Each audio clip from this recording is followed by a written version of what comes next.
might not have that experience because you yourself, I see that you are a white man, so you may not have that personal experience. Can you Google and put a picture of my father on the screen, please? Yes. Listen, so because you just failed on step 1 by identifying me incorrectly. So, I'm not knowing you. I don't know you. Of course you don't know me, so you're as there you go. I don't know you, so I'm guessing you failed. So you did the same thing earlier to me. How? Where? In which area have I once failed? We can run it back to the first 10 minutes. You don't want to run this interview back because when you run it back, you're gonna see yourself get smoked the whole way through. Want to see some footage of my music video? Not really. Why don't you ever talk about the men that don't pay child support? Because it's women like you who spread your legs for guys like that. OMG! Why don't you ever talk about the responsibility of women who choose irresponsible males to procreate with and then complain later when they're irresponsible? Can I please just say this? I was married once before, okay? My husband and I had a child together. Right. After I was tired of him beating me for 2 years, I left him. Really? But why did you tolerate it for 2 years? Can you tell me why you tolerated being beaten for 2 years? I'd like to hear about this. My answer to that is because I was young and stupid. Okay, I agree with you. There you go. You were stupid. No doubt about it. And now what are you going to complain that he doesn't pay child support? A guy who beat you for 2 years? Imagine that. The guy is irresponsible. Right. He beat me for 2 years, and now that deadbeat doesn't pay. So why is it my There's your big concern. Now we see why you're so upset about this. You chose a manifestly irresponsible, violent individual to procreate with. Then you're amazed that the guy doesn't send you child support. You're still, you know what, dear? You were young and stupid. Now you're old and stupid. I mean, you're still stupid. No! Like a man being like, I'm only going to date younger women, like blah, blah, blah, trying to just... Versus like, women saying I'm only going to date rich men, and I'm going to do this if they pay me. I just said that's transactional. Yeah, but what's the difference? He wants a young woman. Reverse it. What's the difference? What's the metric? What's the standard that makes one disgusting and the other one acceptable? Because she's just asking. It's a genuine because she's seeking out the relationship. It's a transactional relationship. It's not a man going after a woman based on inexperience. And he's seeking out a relationship too. And maybe he wants a woman who's younger, who's had number one less bodies. Because let's keep it real. The older a woman gets, the more bodies she's had. And what problem? What problem is that? Purity is valued. So do you think that man has to be pure as well? Every single religion. No, because men and women are different, and men have to work really hard to get sex. Women are, oh my god. He got cooked. She's a 10. No, I don't rate myself.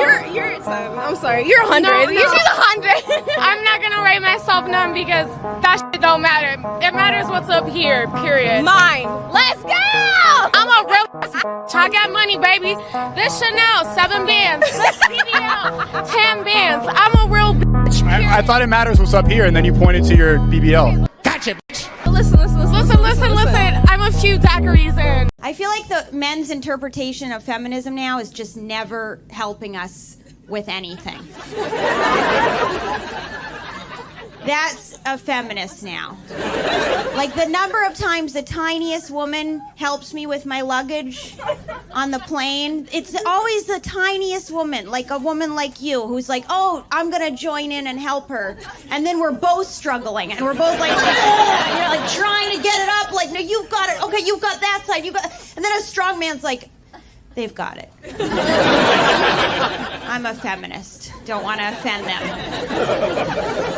Women in life don't know. They just don't know. And then there we go back to the same thing. Well, women just don't know. Are you a free woman with your own rights, beliefs? We are free. That's the thing. But you can't. We're not knowledgeable. We don't. So now you're not knowledgeable. How you're raised. So now you can't make your own decisions. You see this? You can't sit here and place accountability on other people for your bad decisions, but then say that you have authority over your own life. It doesn't work that way. You can't say, oh, I f***ed up, woe is me, it wasn't my fault. And then when you do something good, I did it on my own because I'm a strong, independent woman. You can't have it both ways. This is the difference between men and women. Men just take accountability. When they f*** up, oh, I f***ed up. When they do something good, I did something good. But when women f*** up, as we just saw in real time, what does she say? Woe is me, I didn't know better. I was just in love. Just take f***ing accountability, dude. Because how are you gonna self-improve? Without accountability, there's no forcing function for self-improvement. It doesn't feel good to hear it, but you gotta be willing to say, damn, I f***ed up. How do I better my behavior? Instead of saying, it's all his fault because he was a bad man. Cool, but then you're gonna go into another relationship with someone new and go into the same circumstance because you didn't learn anything.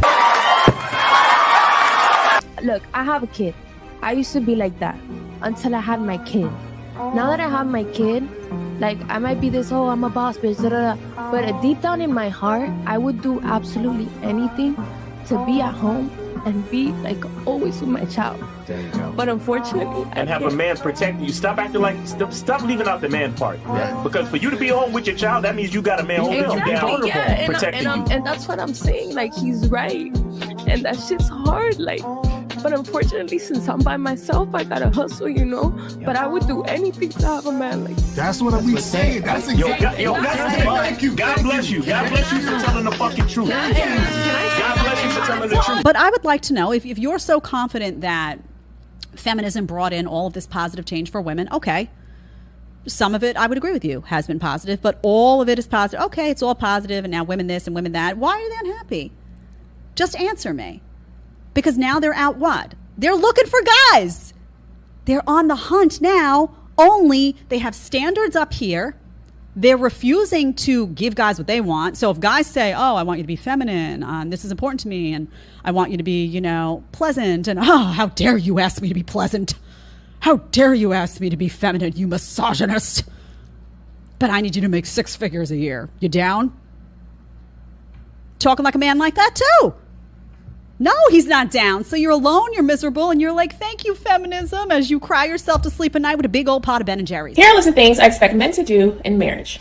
Number 1, pay the rent, mortgage, and utilities. So that's like the rent, the water, and like the electric. You know what I'm saying? And then if you have a home, like the property tax and the mortgage insurance, all that good stuff. Number 2, to do most of the cooking. I cook, but I don't really like to cook. So it's really a plus when I meet a guy who is really good at cooking. And there are actually a lot of men that are great cooks. Really, nigga? It's really upsetting. Whoa! Look, I ain't mean to judge, but dang, she kind of scared me for a second. She just popped out. Just here, this is me.